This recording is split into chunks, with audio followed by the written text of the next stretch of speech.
بسم اللہ الرحمن الرحیم۔ السلام علیکم ورحمۃ اللہ وبرکاتہ۔ حدیث اپ دا ڈے کے ساتھ حاضر آپ کا دوست اقبال اختر۔ دوستوں، آج ہم آپ سے گستاخ رسول کعب بن اشرف یہودی کے قتل کا واقعہ بیان کریں گے۔ یہ بات صحیح ہے کہ آپ صلی اللہ علیہ وسلم کمال عفو و درگزر فرمانے والے تھے۔ حدیث میں ہے کہ حضور صلی اللہ علیہ وسلم نے اپنی ذات کے تعلق سے کسی سے انتقام نہ لیا، ہاں البتہ اللہ تعالیٰ کی حرمتوں کو پامال کرنے کے سبب سزا دی۔ حضور کی شان اقدس میں انتہائی ذلیل گستاخی کرنے والے بعض کافر و مرتد کو، مثلا عقبہ بن معیط، کعب بن اشرف اور عبداللہ بن خطل کو قتل کا حکم دیا۔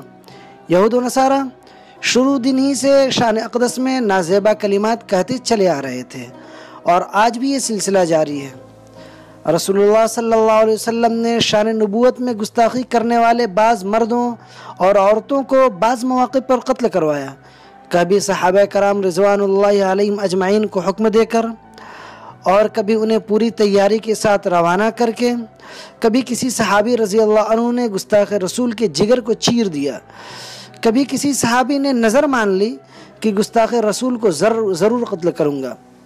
چنانچہ صحیح البخاری کتاب المغازی حدیث نمبر 4037 حضرت جابر رضی اللہ عنہ سے روایت ہے، وہ فرماتے ہیں کہ حضرت صلی اللہ علیہ وسلم نے کعب بن اشرف کی شرارتوں سے تنگ آ کر فرمایا، کعب بن اشرف کو کون ٹھکانے لگائے گا، کیونکہ اس نے اللہ اور اس کے رسول صلی اللہ علیہ وسلم کو بہت تکلیف دی ہے۔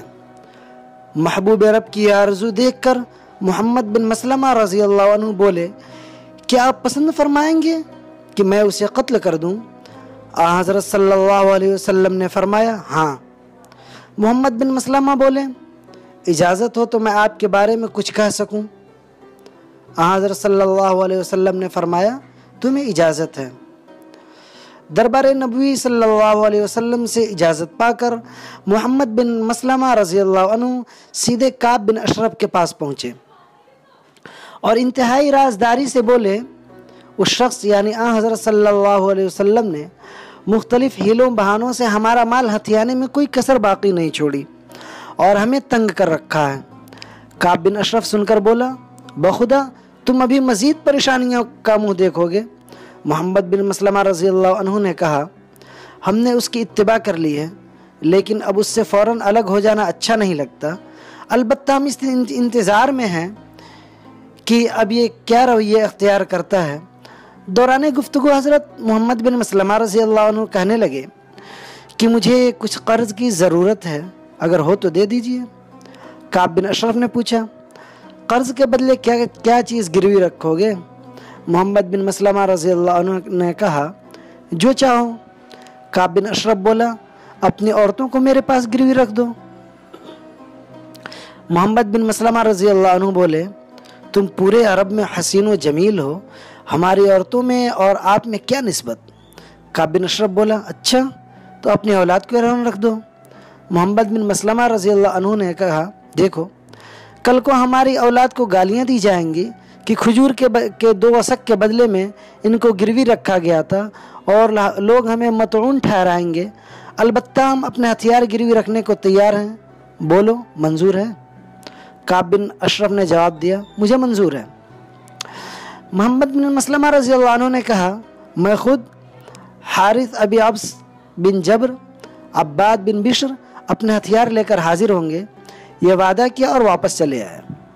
چنانچہ یہ لوگ وعدے کے مطابق رات کے وقت جب آئے تو کعب بن اشرف کی بیوی کہنے لگی کہ مجھے ان سے خون کی بو آ رہی ہے۔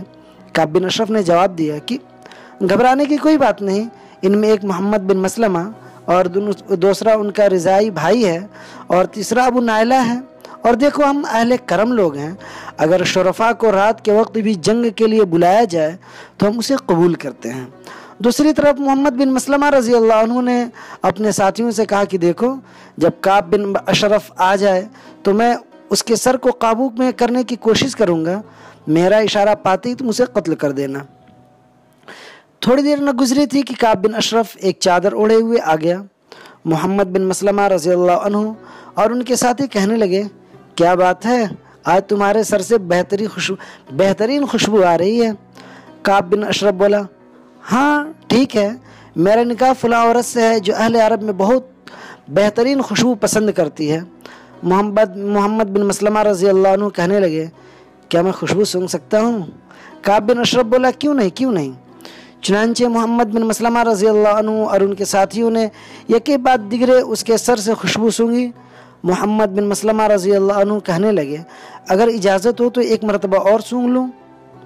کعب بن اشرف نے اجازت دے دی۔ محمد بن مسلمہ رضی اللہ عنہ نے اٹھ کر کعب بن اشرف کا سر مضبوطی سے قابو میں کر لیا اور اپنے ساتھیوں سے اشارہ کرتے ہوئے کہا اپنا کام کرو، تو ساتھیوں نے اسے فوراً ٹھنڈا کر دیا۔ دوستوں، گستاخ رسول کی سزا یہی ہونی چاہیے۔ اللہ تعالیٰ سے دعا ہے کہ اللہ تعالیٰ ہمیں بھی صحابہ رضی اللہ عنہم اجمعین کے نقش قدم پہ چلنے کی توفیق عطا فرمائے، آمین۔ السلام علیکم ورحمۃ اللہ وبرکاتہ۔